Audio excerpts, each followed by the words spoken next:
All right? Second myth is that it's all about Islam. That is, that all of the anti-Christian violence and persecution and mayhem in the world today stems from Islamic radicalism. Now look, in percentage terms, the largest share would come from Islamic radicalism, but that is far from the only threat that Christians face. You can see on the slide a bewildering cocktail and constellation of different forces that oppress Christians. Hindu radicalism, Buddhist radicalism, corporate interests, organized crime, state security policies, and even, believe it or not, Christian radicalism. And the picture on the slide brings that home to you. This is of a small village in southeastern Mexico where a radical band of traditionalist Catholics issued a chilling ultimatum to the 70 Protestants who live in their village. They told those folks that you have 24 hours either to get out or be crucified or lynched. 68 of them chose to leave. 2 of them courageously, including the pastor, decided to remain, and they were beaten within an inch of their lives. So the point here is, don't think that this is simply about Christianity in the Middle East or Christianity where there's a large Islamic population. That's not the truth, because the truth of it is we face a much wider and more complex array of threats. Wherever a Christian openly practices the faith, wherever a Christian takes a stand on behalf of justice in the name of the gospel, whatever interests they're standing up against have a propensity to strike back. Okay? Third, the myth that no one saw it coming. You know, I sometimes say that whenever a Christian is martyred somewhere in the world, the local cops there usually pretend that they are Captain Renault in the movie Casablanca. Y'all remember that famous scene where Captain Renault says, "There's gambling at Rick's? I'm shocked. And then somebody comes up and says, "Captain, your winnings," right? Because he's just been at the roulette table. Okay?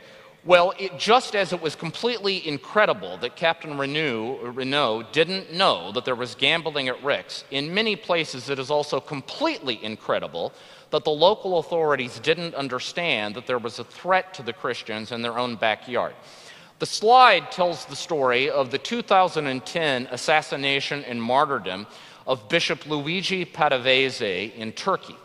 Now, as I say, he was killed in 2010, and predictably, as predictable as night following day, the Turkish authorities said that they had no idea that Bishop Padavese was at risk. And yet, look at the tick-tock, look at the timeline on the slide. As far back as 2006, another Italian Catholic missionary, Father Andrea Santoro, was shot to death in the coastal city of Trabzon by a teenager shouting Allah Akbar. In the month shortly after that, 2 other Catholic missionaries in different parts of Turkey were beaten and threatened with their lives. In 2007, the country's most prominent lay Christian journalist and activist was murdered. And shortly after that assassination, 3 other Christian missionaries were put to death. And in 2009, Turkish media published secret documents showing that there was an organized, orchestrated effort involving ultra-nationalists in Turkey and elements of the Turkish military to destabilize the state under Prime Minister Erdogan by targeting religious minorities, and in particular by targeting Christians. Now, in that context, can anyone truly claim to be shocked or surprised that a Catholic bishop was in the firing line? And the failure to provide security and the subsequent failure to adequately investigate that assassination is, I would submit, a stain on the national conscience. Okay? Fourth myth, that is, that it's only persecution if it's religious. That is, if the motives for killing someone are religious. And sometimes we take a very reductive view of martyrdom. We say that a death counts as martyrdom only if what was in the head of the person doing the killing was an explicit hatred of the faith. What in Latin, the traditional formula is odium fidei, hatred of the faith. I would submit to you that we need to take a much more expansive view of what martyrdom actually means. Because the truth of it is, even if people are killed for the most banal of reasons, quite often the motive for why they were there in the first place was explicitly religious. And I give you the case of a Croatian sister and an Italian lay missionary who were killed in Burundi last year. You see their names on the slide. This was November 2011. Now look, the circumstances under which these two people were killed was a simple robbery. A group of bandits thought that the residence in which these sisters and their lay friends lived probably would have stuff worth stealing. So they stormed the residence, they killed the sister on sight, they kidnapped the Italian lay missionary, drug him away with them, and then when they got caught in a crossfire with the police, this guy got shot almost by accident. Now, at one level you could say, look, this was simply a robbery gone bad. That's not martyrdom. But look at it this way, folks. The place these two people were, which is on the border between Burundi and Rwanda, was the epicenter of the genocide in 1994. It is one of the most lawless, forgotten, and abandoned spots on earth. Now, why was that sister and why was that lay missionary there? They certainly knew the risks they were running. They knew there were far safer places to live. But they went there because they wanted to stand alongside and live a life of service to some of the most forgotten, neglected, and marginalized people on the face of the earth. In other words, it was their faith that compelled them to be there. So I would submit to you, the standard should not be what is in the head of whoever's pulling the trigger.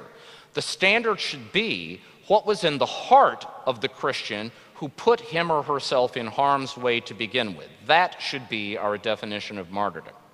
Okay? Final and fifth point. And this, to me, is easily the most pernicious, the most toxic, and the ugliest bit of mythology about anti-Christian persecution, which is that it's an ideological issue. That is, it's an issue that should be of concern only to the right or only to the left. Now, historically, we have to say, you know, American politics is the great sausage grinder in which everything gets swept up into our culture wars. Historically, it is true that in the 1970s and 80s, anti-Christian violence was of concern largely to the political left in America, because those were the martyrs of liberation theology in Latin America for whom leftists in the States had sympathy. In the 90s, and especially post 9/11, anti-Christian persecution has become a stronger concern on the political right in the United States because most of the victims are falling prey to Islamic radicalism, and for the geopolitical hawks in the States, that's a compelling concern. But I would suggest to you two things are sufficient to debunk this myth. One is the fact that there are plenty of martyrs that appeal both to the left and to the right.